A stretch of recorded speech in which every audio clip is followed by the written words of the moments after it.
Covid পরবর্তী সময় থেকে চলতে থাকা কর্মী ছাঁটাইয়ের পর্ব গভীর দুশ্চিন্তায় ফেলেছে কর্মচারী মহলকে। প্রায় কয়েক লক্ষ কর্মী বিগত বছরগুলোতে চাকরি হারিয়েছেন।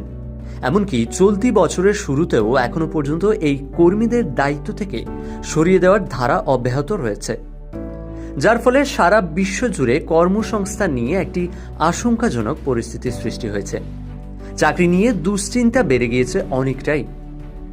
এই সংকটজনক পরিস্থিতির ভয়াবহতা আরও বৃদ্ধি করছে আর্টিফিশিয়াল ইন্টেলিজেন্স বা কৃত্রিম বুদ্ধিমত্তার নয়া প্রযুক্তি।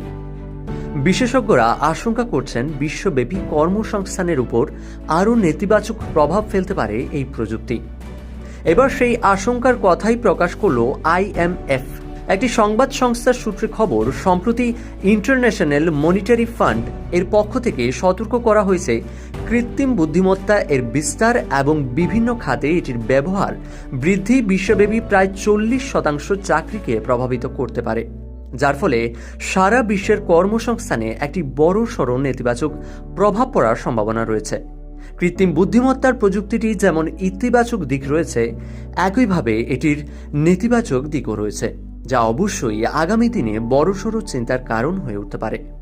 ইতিমধ্যেই একটি ব্লগ পোস্টে IMF প্রধান ক্রিস্টালিনা জর্জিয়েভা বিভিন্ন দেশের সরকারগুলোকে আর্টিফিশিয়াল ইন্টেলিজেন্সের নেতিবাচক প্রভাব মোকাবিলা করার জন্য সামাজিক সুরক্ষা বৃদ্ধি করার উদ্যোগ গ্রহণ করার পাশাপাশি রিট্রেনিং প্রোগ্রাম চালু করার প্রস্তাব দিয়েছেন।